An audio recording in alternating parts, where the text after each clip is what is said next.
झारखंड विधानसभा के शीतकालीन सत्र के दौरान विधायक जयराम महतो ने सदन में शहीद परिवारों के अधिकारों और झारखंड आंदोलनकारी मुद्दों को प्रमुखता से उठाते हुए सरकार पर जमकर निशाना साधा। विधायक जयराम महतो ने झारखंड के शहीद परिवारों को सम्मान और न्याय दिलाने के लिए 5% आरक्षण की मांग की। उन्होंने कहा, जो लोग झारखंड के लिए शहीद हुए, उनके परिवारों को आज तक हक और सम्मान नहीं मिला। राज्य सरकार को शहीदों की कुर्बानी का सम्मान करते हुए उनके परिवारों को 5% आरक्षण देना चाहिए। सदन में बोलते हुए विधायक महतो ने झारखंड आंदोलनकारियों की उपेक्षा और जमीन संबंधी मामलों को भी उठाया। उन्होंने कहा कि राज्य के लिए संघर्ष करने वाले आंदोलनकारियों की पहचान और उनकी समस्याओं का समाधान अभी तक नहीं हो सका है। इसके साथ ही उन्होंने जमीन अधिग्रहण और संथाल परगना काश्तकारी अधिनियम (SPT) जैसे कानूनों के सही क्रियान्वयन पर भी जोर दिया। विधायक ने राज्य सरकार पर निशाना साधते हुए कहा कि झारखंड आंदोलन की भावना को कमजोर किया जा रहा है और शहीदों के सपनों को साकार करने में सरकार नाकाम रही है। उन्होंने सदन से अपील की कि शहीद परिवारों, झारखंड आंदोलनकारियों और राज्य के मूल निवासियों के मुद्दों को प्राथमिकता दी जाए। शहीदों की कुर्बानी को भुलाना इस राज्य का अपमान है। हमें उनके परिवारों को आरक्षण देकर आर्थिक और सामाजिक सुरक्षा प्रदान करनी होगी। झारखंड आंदोलन की भावना को फिर से जीवित करने की जरूरत है। विधायक जयराम महतो के इस संबोधन को सदन में विपक्ष का व्यापक समर्थन मिला। उनके इस मुद्दे ने झारखंड की राजनीति में शहीद परिवारों और झारखंड आंदोलनकारियों की स्थिति पर एक बार फिर बहस छेड़ दी है। राज्यपाल महोदय ने अपने अभिभाषण में शहीदों का जिक्र किया, शहीदों के विचारों को आत्मसात करने का जिक्र किया, लेकिन मैं कहना चाहता हूं कि शहीदों के उन्हें माला चढ़ाना, उनके विचारों को आत्मसात करने से कहीं ज्यादा जरूरी है शहीदों को सम्मान देना।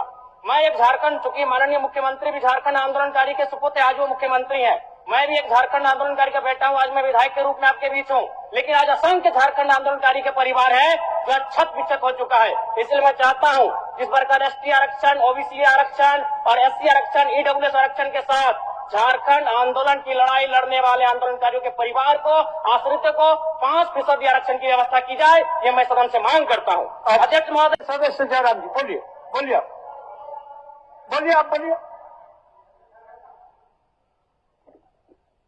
धन्यवाद अध्यक्ष महोदय। मैं माननीय राज्यपाल महामहिम के अभिभाषण की सराहना करने के साथ साथ अभिभाषण के विपक्ष में कुछ बातें रखना चाहता हूं। माननीय राज्यपाल के अभिभाषण क्रम संख्या 6 में केंद्र सरकार से 1,36,000 करोड़ वापस लाने की बात कही है और सही भी है, और हर एक राज्य को उसका बाकी पैसा मिलना चाहिए, उनका हक मिलना चाहिए। लेकिन अध्यक्ष महोदय, मैं आपके माध्यम से सरकार से पूछना चाहता हूं कि राज्य के सभी बैंकों ने मिलकर 2019 से 2024 तक 5,55,018 करोड़ रुपए दूसरे राज्यों को भुगतान करने का कार्य किया है। बैंक में जो पैसा डिपॉजिट होता है वो दूसरे स्टेट को जाता है, और अगर अभी देखा जाए तो झारखंड का CD रेशियो मात्र 36% है, जबकि आप तुलनात्मक अध्ययन करें तो आंध्र प्रदेश का CD रेशियो 110 के आसपास होता है, तमिलनाडु का CD रेशियो 115 के आसपास होता है। और सबसे महत्वपूर्ण बात कि बैंकर समिति के अध्यक्ष माननीय मुख्यमंत्री होते हैं। अगर इस पैसे को हम लोग बचा के अपने राज्य में ले आते हैं तो लोन के माध्यम से यहाँ के युवा, यहाँ के महिलाओं को अगर निर्गत कराते हैं तो बहुत बड़ी समस्याओं का निदान होगा। इसलिए मैं चाहता हूं कि सत्ता का ध्यान इस ओर आकृष्ट हो।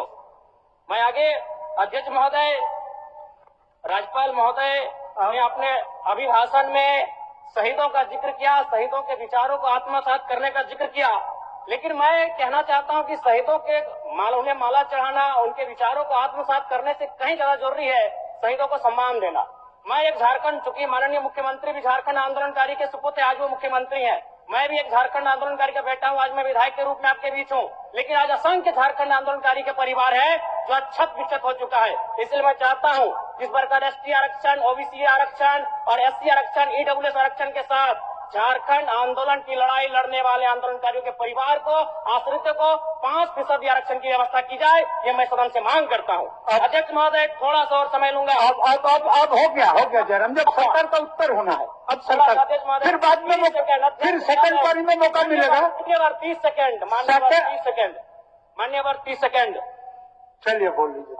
राज्यपाल महोदय के अभिभाषण में इको टूरिज्म डेवलपमेंट कॉर्पोरेशन निर्माण की बात कही है, जो कि सराहनीय है, और मैं चाहता हूं मेरे क्षेत्र में एक पारासात में पुत्री आता है और डेलिया डैम आता है, उनका उस दिशा में भी डेवलपमेंट करने की दिशा में आगे बढ़ा जाए। और सबसे महत्वपूर्ण बात जो झारखंड के नाम में छुपा है, झाड़ और खंड, झाड़ यानी जंगल, खंड यानी जमीन भूभाग, एक बहुत बढ़िया संबोधन अभिभाषण रहा महोदय, जिसमें उन्होंने जीएम लैंड की जो रसीद 2017 में रोकी गई थी उसकी रसीद पुनः काटी जाएगी। लेकिन मैं साथ ही साथ यह भी चाहता हूं, क्योंकि झारखंड में जितने भी उद्योग स्थापित हैं, चाहे वो रांची का एचईसी हो, दिल्ली का हिंडाल्को हो, सरकार का उत्तर माननीय मुख्यमंत्री जी, यदि 20-25 वर्षों के बाद उन उद्योगों की जमीन खाली पड़ी माननीय है, मुख्यमंत्री तो जी, वापस कराई जाए, मैं आपसे ये मांग करता हूँ। धन्यवाद धन्यवाद।